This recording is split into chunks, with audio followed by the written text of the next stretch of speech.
그렇기에 담배는 피우지 않는 것이 좋고 금연은 빠르면 빠를수록 좋습니다.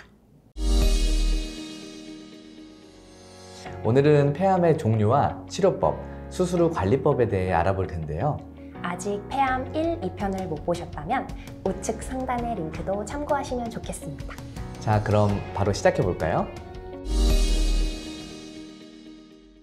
폐암에도 종류가 있죠. 네, 폐암은 이 암세포의 크기와 형태를 기준으로 비소세포 폐암과 소세포 폐암으로 구분합니다.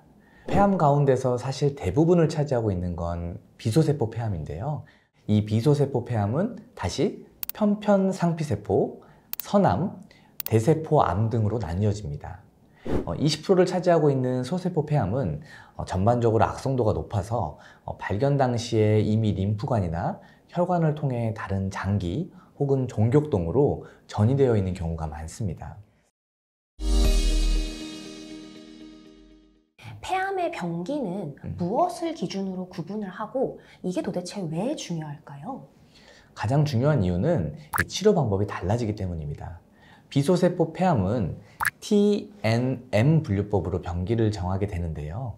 T는 원발 종양의 크기와 침윤 정도를 나타내고, N은 주위 림프절로 퍼진 정도를, M은 다른 장기로의 전이 여부를 나타냅니다.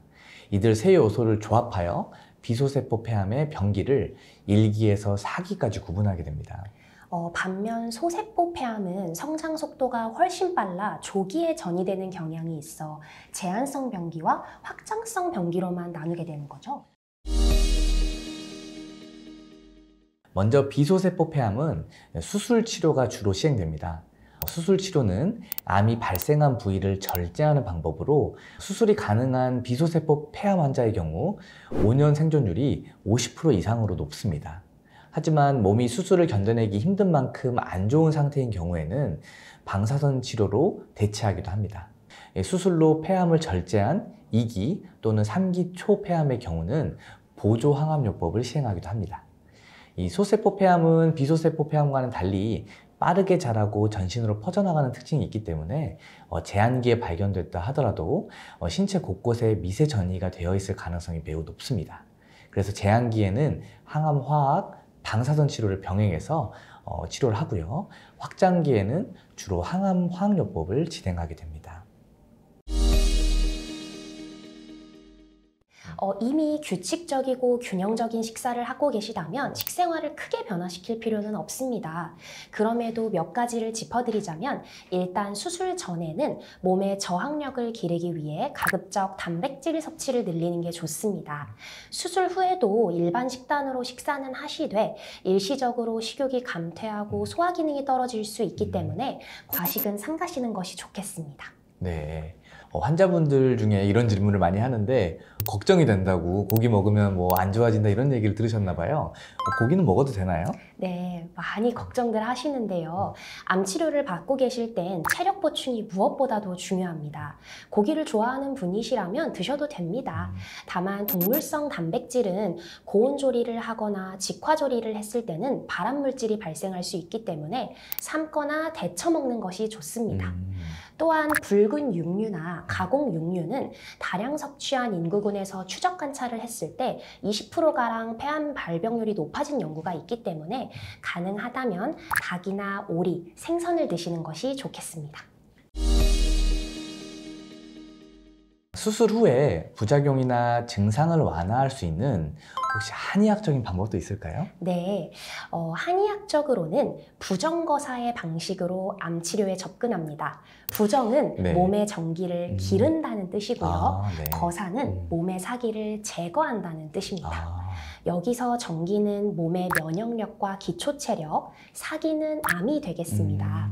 수술, 방사선, 항암을 잘 견딜 수 있도록 몸에 전기를 기르고 그렇게 기른 전기를 바탕으로 사기를 몰아내어 표준 치료에 시너지 효과를 더하는 것이 한방치료라고 보시면 될 것 같아요. 그렇군요. 네. 또 수술, 방사선, 항암 치료 하다 보면 다양한 부작용이 있잖아요. 맞습니다. 이럴 경우에 대증적으로 한방치료를 시행하실 수 있습니다.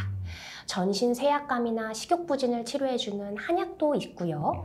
위장관 증상을 완화해줄 수 있는 뜸 치료 치료도 있습니다.